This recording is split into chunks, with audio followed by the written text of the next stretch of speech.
नमस्कार, India voice पर स्वागत है आपका। मैं हूं आपके साथ प्रियंका मिश्रा। बुलेटिन की करेंगे शुरुआत। दिल्ली से बड़ी खबर सामने आ रही है। वन नेशन वन इलेक्शन को लेकर बड़ी जानकारी। कोविंद कमेटी ने राष्ट्रपति को सौंपी रिपोर्ट। 18,000 पन्ने, 8 खंड की है रिपोर्ट। पूर्व राष्ट्रपति रामनाथ कोविंद है कमेटी के अध्यक्ष। राष्ट्रपति द्रौपदी मुर्मू को सौंपी गई report. One nation one election को लेकर बड़ी जानकारी। कोविंद समिति ने राष्ट्रपति को सौंपी रिपोर्ट। सभी विधानसभाओं का कार्यकाल 2029 तक खत्म होने वाले समय के लिए हंग हाउस नो कॉन्फिडेंस मोशन पर नए सिरे से चुनाव कराए जा सकते हैं। पहले फेज में लोकसभा विधानसभा चुनाव एक साथ कराए जा सकते हैं। दूसरे फेज में 100 दिनों के भीतर लोकल बॉडी के इलेक्शन कराए जा सकते हैं। सभी चुनावों के लिए सिंगल वोटर लिस्ट और वोटर आईडी कार्ड तैयार होंगे। राज्य चुनाव अधिकारियों के परामर्श से लिस्ट होगी तैयार। लोकसभा, विधानसभा, स्थानीय निकाय चुनावों के लिए लिस्ट तैयार की जाएगी। उपकरणों, जनशक्ति और सुरक्षा बलों की एडवांस प्लानिंग की सिफारिश। पूरे देश में एक साथ लोकसभा और विधानसभाओं के चुनाव हों। फिलहाल विधानसभा, लोकसभा चुनाव अलग अलग समय पर होते हैं, मतलब वोटर्स एक ही दिन एक ही समय पर डाल सकेंगे वोट। 1952, 57, 62 और 67 में एक साथ होते थे चुनाव, लेकिन 68 और 69 में कई विधानसभाएं समय से पहले ही भंग कर दी गई। 1970 में लोकसभा भी भंग कर दी गई। इस वजह से देश एक चुनाव की परंपरा से बिछड़ गया। तो समिति के 8 सदस्य पूर्व राष्ट्रपति रामनाथ कोविंद, हरीश साल्वे वरिष्ठ अधिवक्ता, अमित शाह गृह मंत्री, अधीर रंजन चौधरी कांग्रेस नेता, गुलाम नबी, एनके सिंह, 15वें वित्त आयोग के पूर्व अध्यक्ष डॉक्टर सुभाष कश्यप, लोकसभा के पूर्व महासचिव संजय कोठारी, पूर्व मुख्य सतर्कता आयोग। सभी विधानसभाओं का कार्यकाल 2029 तक खत्म होने वाले समय के लिए किया जा सकता है। हंग हाउस और नो कॉन्फिडेंस मोशन होने पर नए सिरे से चुनाव का सुझाव।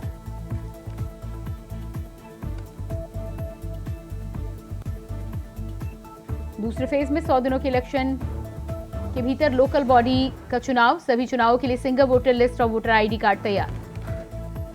राज्य चुनाव अधिकारियों के परामर्श से लिस्ट होगी तैयार। लोकसभा, विधानसभा, स्थानीय निकाय चुनाव के लिए लिस्ट तैयार की जाएगी।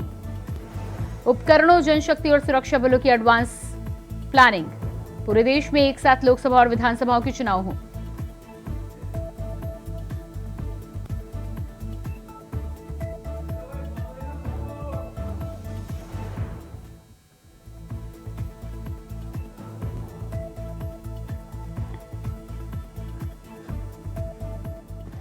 और इसी खबर पर हमारे साथ दिल्ली से संवाददाता अजीत कुमार जुड़ चुके हैं। जी अजीत, जिस तरह से वन नेशन वन इलेक्शन को लेकर रामनाथ कोविंद कमेटी ने राष्ट्रपति को अपनी रिपोर्ट सौंप दी है, तमाम सुझाव भी दिए हैं। 18,000 पन्ने की रिपोर्ट बताई जा रही है। देखिए, बिल्कुल आज एक बार जो पिछले लंबे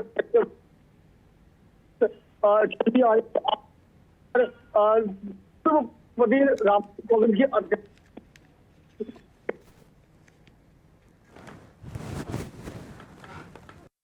तो अजीत, बहुत बहुत शुक्रिया आपको जुड़ने के लिए। और इसके बाद अगली खबर पंजाब से निकलकर सामने आ रही है। पंजाब के लिए आम आदमी पार्टी ने जारी की लिस्ट। पंजाब के 8 प्रत्याशियों की लिस्ट की गई जारी। पंजाब के 8 प्रत्याशियों की लिस्ट जारी। अमृतसर से कुलदीप सिंह धालीवाल प्रत्याशी घोषित। अमृतसर से कुलदीप सिंह धालीवाल प्रत्याशी घोषित। खडूर साहिब से लालजीत सिंह भुल्लर होंगे प्रत्याशी। खडूर साहिब से लालजीत सिंह भुल्लर होंगे प्रत्याशी। फरीदकोट से कमलजीत अनमोल होंगे प्रत्याशी। पटियाला से डॉक्टर बलबीर को मिला मौका। पटियाला से डॉक्टर बलबीर को मिला मौका। अमृतसर से कुलदीप सिंह धालीवाल प्रत्याशी घोषित। खडूर साहिब से लालजीत सिंह भुल्लर होंगे प्रत्याशी।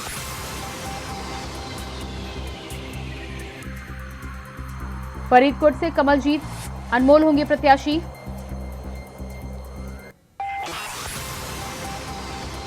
पटियाला से डॉक्टर बलबीर सिंह होंगे प्रत्याशी।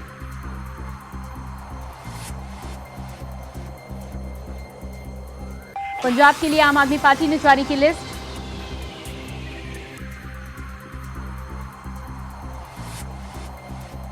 पंजाब के 8 प्रत्याशियों की लिस्ट की गई जारी।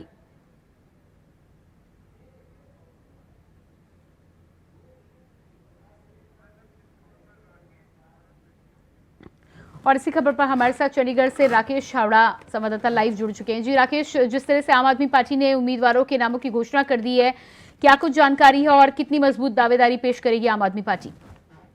जी बिल्कुल, आपको बता दें जैसे कि पिछले दिनों अरविंद केजरीवाल दिल्ली सुप्रीमो जो अभी पंजाब दौरे पे आए थे, तो आपको बता दें इस दौरे पे जो है केजरीवाल सरकार ने अपने किए हुए कामों की बातचीत भी की और लोगों को कहा कि जैसे कि पहले आप लोगों ने भारी बहुमत से हमें जिताया है, इसी तरह आप हमें जो है लोकसभा इलेक्शन में अगर जिताते हैं तो हम अपनी पावर रखेंगे, क्योंकि आपको बता दें केंद्र सरकार में भी जो 8,000 करोड़ रुपए का जो फंड रखा गया है वो नहीं रिलीज किया गया है, उसको लेकर भी जो है अरविंद केजरीवाल कहते हुए नजर आए हैं। तो आपको बता दें पिछले दिनों में भारतीय जनता पार्टी ने भी 2 बार जो 2 चरण में जो है लिस्ट जारी की है। तो वहीं दूसरी तरफ अगर बात करें आम आदमी पार्टी की, तो पंजाब की अभी 8 प्रत्याशियों की जो है लिस्ट जारी कर दी गई है और अभी और भी जो है 4 से 5 प्रत्याशियों की जो लिस्ट जारी कर सकती है। और ये जितने भी हैं, कुछ मंत्री हैं, कुछ जो है विधायक हैं, ये सारे मेहनती ग्राउंड लेवल पर काम करने वाले लोग हैं। तो अभी देखते हैं कि आने वाली तस्वीरें बताएगी कि भारतीय जनता पार्टी के को ये जो है आम आदमी पार्टी की सरकार, पंजाब सरकार जो है टक्कर दे पाती है ये नहीं, ये आने वाली तस्वीरें बताएंगी। जी बिल्कुल, तो जिस तरह से पंजाब में आम आदमी पार्टी ने उम्मीदवारों की घोषणा कर दी है, इंडिया गठबंधन की बात वहां पर बनती हुई नजर नहीं आई है। कांग्रेस के उम्मीदवारों की, कांग्रेस की लिस्ट की बात की जाए तो क्या जानकारी निकलकर सामने आ रही है? अभी भी अगर देखें जैसे कि अलायंस की बात की जा रही थी, जो पहले था कि ये था कि अलायंस से हो सकता है कि भारतीय जनता पार्टी को टक्कर दे सकती हैं ये पार्टियां, लेकिन कहीं ना कहीं गठबंधन टूटने से ये सबसे बड़ा इफेक्ट जो है भारतीय जनता पार्टी को पड़ता नहीं दिखाई दे रहा है। क्योंकि अभी भी अगर देखें तो हर एक पार्टी, चाहे वो कांग्रेस है, चाहे वो आम आदमी पार्टी है, चाहे वो भारतीय जनता पार्टी है, अपने अपने झंडे के नीचे वो इलेक्शन लड़ने की तैयारी कर रही है। तो सबसे पहले इलेक्शन में जो है भारतीय जनता पार्टी ने कमर कसी है, उसके बाद अभी मैदान में जो है आम आदमी पार्टी ने अपने कैंडिडेट उतारने शुरू कर दिए हैं। तो कहीं ना कहीं अगर देखें तो अभी जो है इलेक्शंस में पूरी सरगर्मियां तेज हैं, क्योंकि अभी दिन भी थोड़े कम है। तो कहीं ना कहीं अगर देखें तो अभी जो फसमी टक्कर होगी इस बार जो है आम आदमी पार्टी और भारतीय जनता पार्टी के बीच में रहेगी। जी बिल्कुल, तो आम आदमी पार्टी ने प्रत्याशी अपने उतार दिए हैं, लेकिन कांग्रेस की स्थिति यदि पंजाब में देखी जाए तो मजबूत स्थिति है। लोकसभा चुनावों में बेहतर परिणाम कांग्रेस को मिले थे। भारतीय जनता पार्टी के लिए भी वहां पर जमीन तलाशने के लिए एक बार फिर से तैयारी करनी होगी। भारतीय जनता पार्टी और तमाम अन्य पार्टियों की बात की जाए तो प्रत्याशियों को लेकर क्या कुछ जानकारी निकल पा रही है? सबसे मजबूत दावेदारी इन तीनों पार्टियों में से किसकी होने की उम्मीद है? जी बिल्कुल, आपको बता दें जैसे पहले भारतीय जनता पार्टी और श्रोमणी अकाली दल का गठजोड़ से पहले टूटा था, लेकिन अभी फिर जो है इनका गठजोड़ हो गया है। और अयास ये भी लगाए जा रहे हैं कि भारतीय जनता पार्टी और अकाली दल टक्कर दे सकती है। लेकिन जैसे कि भारी बहुमत से आम आदमी पार्टी जीत के आई है और अरविंद केजरीवाल 2-3 दौरे किए हैं उन्होंने, पंजाब में पहले भी दौरे किए हैं, तो उन्होंने लोगों को संबोधन यही किया है कि आप लोग हमें मत देखिए, अगर हमारे काम किए हैं, अगर हमारे काम आप पसंद करते हैं, जो काम है आपके सामने है, हम अब भी आप लोगों के बीच में हम नौकरियां दे रहे हैं, स्वास्थ्य फ्री दे रहे हैं, जो कि पिछले 75 साल में नहीं दिए गए। तो इन चीजों को भी कहते हुए वो नजर आए। वो कहते हैं कि अगर आपको लगता है हमने काम नहीं किया तो आप बेशक हमें वोट मत दीजिए, लेकिन आप वोट डालने से पहले ये जरूर सोच लीजिएगा कि कौन सी सरकार आपके हित में सोचेगी। जी बिल्कुल, तो वहां पर दावेदारी की बात की जाए और विकास और काम की बात की जाए तो उसी के बल पर आम आदमी पार्टी के प्रत्याशी मैदान में उतरेंगे।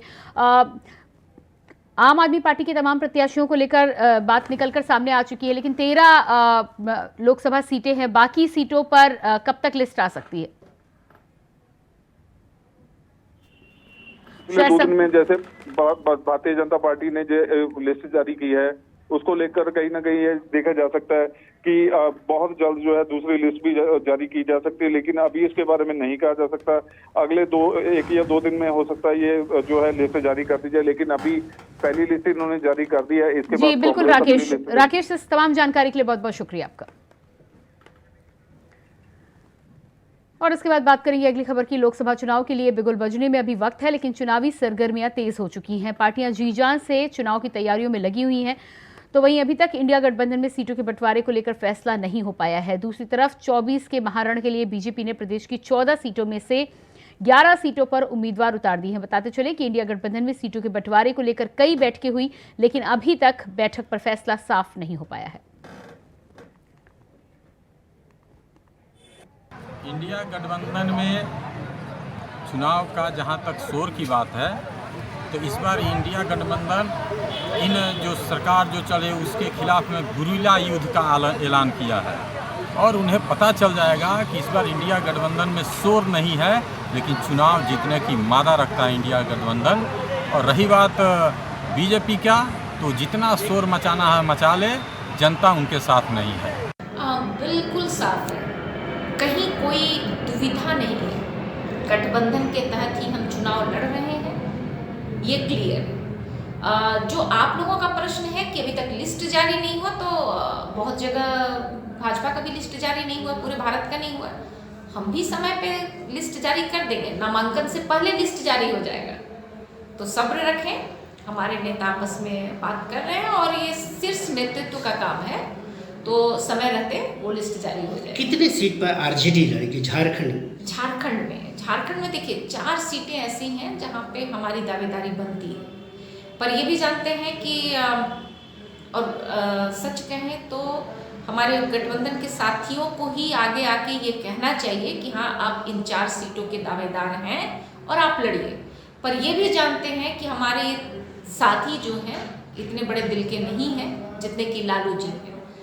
तो चूंकि देश हित में फिर एक बार लालू जी त्याग करेंगे और हम उनके त्याग का स्वागत करेंगे, उनके रास्ते पे चलेंगे, लेकिन इतना भी नहीं करेंगे कि हमारा अस्तित्व खत्म हो जाए। इसलिए कम से कम तो 2 सीट पे हम लड़ेंगे।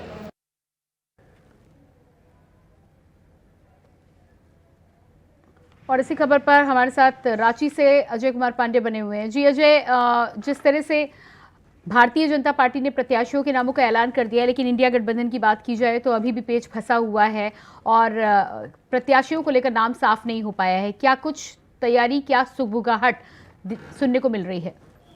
जी बिल्कुल, जो झारखंड में जो 14 सीट वाली राज्य है, उसमें से 11 सीट का जो है बीजेपी ने अपने सेनापति को, चुनाव के लिए अपने सेनापतियों को उतार दिया है। लेकिन वही इंडिया गठबंधन के जितने भी पार्टियां हैं, जेएमएम, कांग्रेस, आरजेडी, माले, इन तमाम लोग जो है अभी तक कई इस सीट को लेकर के कई बार बैठकें हुई हैं। दिल्ली में भी कोऑर्डिनेशन हुआ इस पर बैठक लेकर, लेकिन जो तस्वीरें हैं, चूंकि चुनाव का समय कभी भी, घोषणा कभी भी हो सकता है, तो ऐसे में चूंकि इंडिया गठबंधन के जो भी नेता, जो उम्मीदवार हैं, वो अभी ये इस बात की लगाए हुए कि कौन सीट कहां से लड़ेगा, चूंकि लड़ाई यहाँ वर्चस्व की है।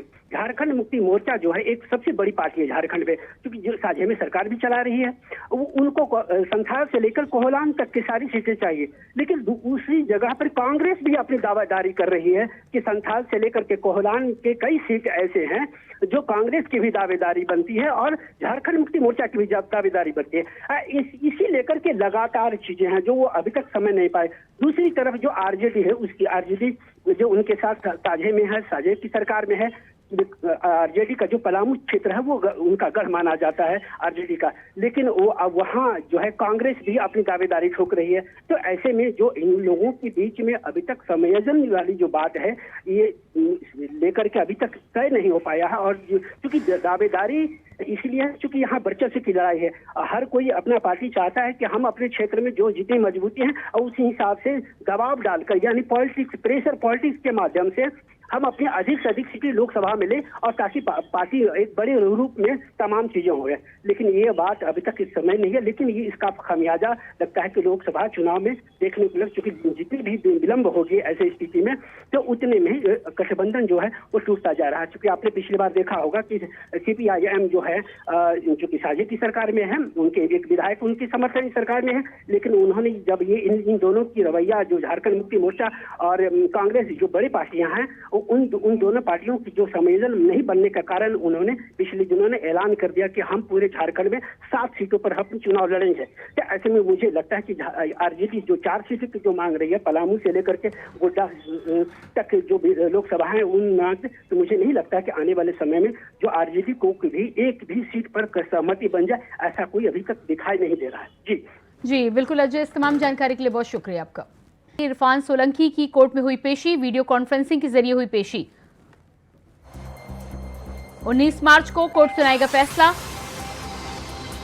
जमानत बॉन्ड ना जमा करने के चलते फैसला टला। जमानत बॉन्ड ना जमा कराने के चलते फैसला टला। इरफान सोलंकी की कोर्ट में हुई पेशी। इरफान सोलंकी की कोर्ट में हुई पेशी, वीडियो कॉन्फ्रेंसिंग के जरिए हुई पेशी। वीडियो कॉन्फ्रेंसिंग के जरिए हुई पेशी।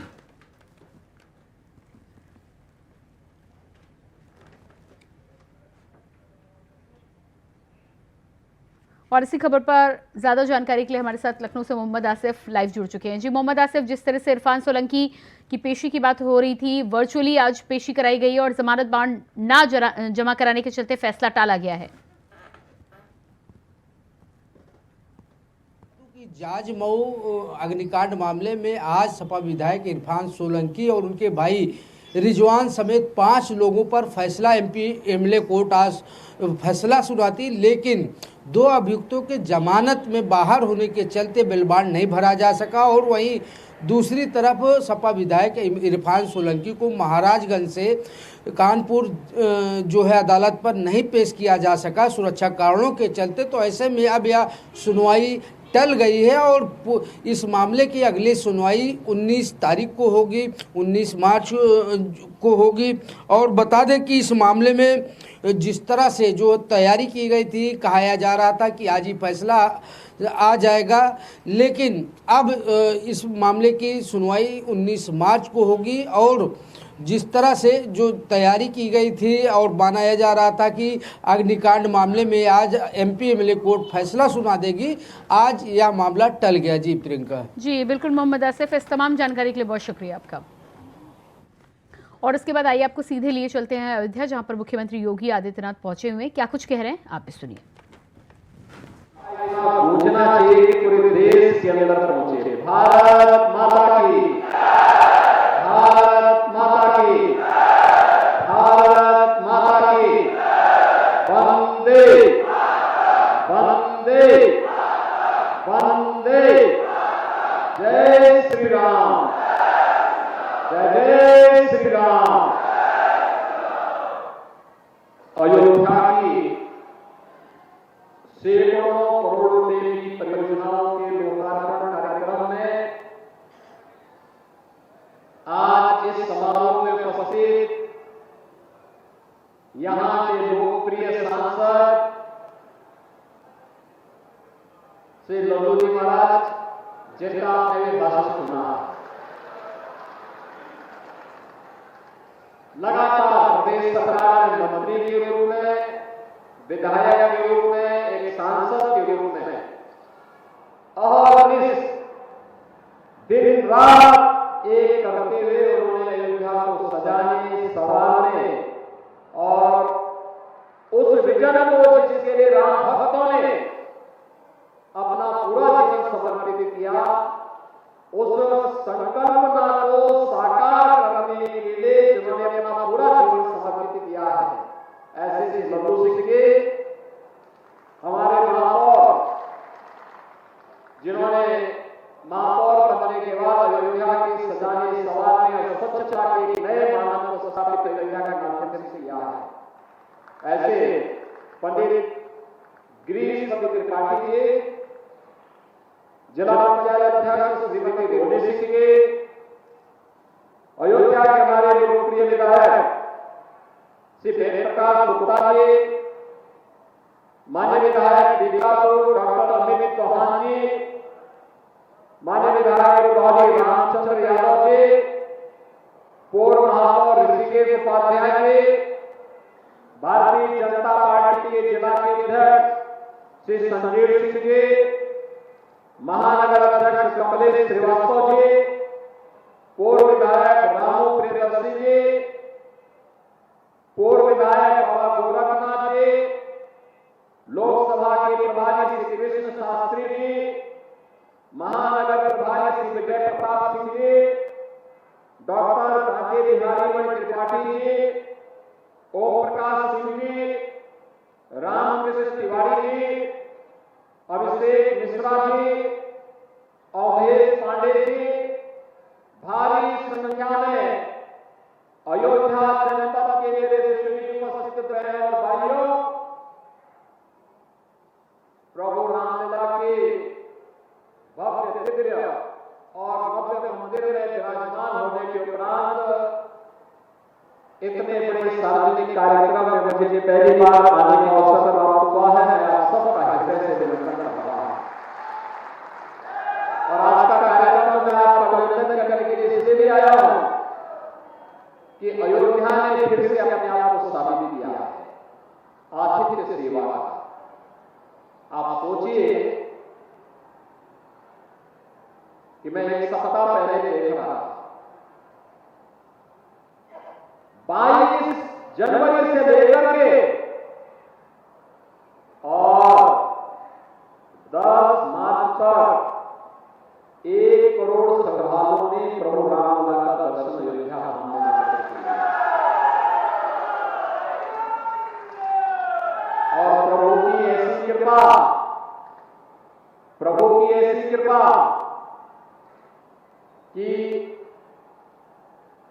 इतना शांतिपूर्ण तरीके से, इतना सौहार्दपूर्ण तरीके से दर्शन हो सके, सुगमता के साथ, सुरक्षित तरीके से, स्वच्छता तरीके से और आतिथ्य सेवा का यह अद्भुत उदाहरण अयोध्या धाम वासियों ने किया है।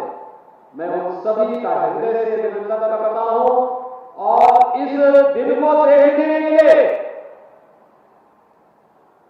जो अवसर हम सबको प्रदान किया है, इसके लिए प्रधानमंत्री मोदी जी के प्रति बार बार कोटि कोटि अभिनंदन और अभिवादन करते हुए आभार व्यक्त करता हूं। बहनों भाइयों, आज अयोध्या का नाम पूरी दुनिया के अंदर गूंज रहा है, गूंज रहा है ना। आज जब कोई अयोध्या आ जाता है ना, जो लोग पहले बोलते थे कि परिंदा भी पर नहीं मार पाएगा, अब 1 करोड़ श्रद्धालु तो ऐसे ही आ गए।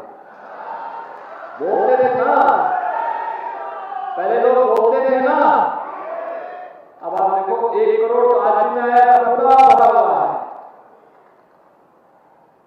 पूरा भरा हुआ है। हनुमान गढ़ी जी का भी दर्शन करने के लिए गया था, रामलला जी के भी दर्शन करने के लिए गया था और मैं आगामी रामनवमी की तैयारी देखने के लिए भी गया था। अभी से तैयारी अयोध्या को दुनिया की सुंदरतम नगरी के रूप में स्थापित करना है। आप मुझे बताइए, अयोध्या के लिए कार्य हुआ है ना? आप मुझे बताओ, इस सपा की सरकार होती क्या एयरपोर्ट बन गया होता क्या?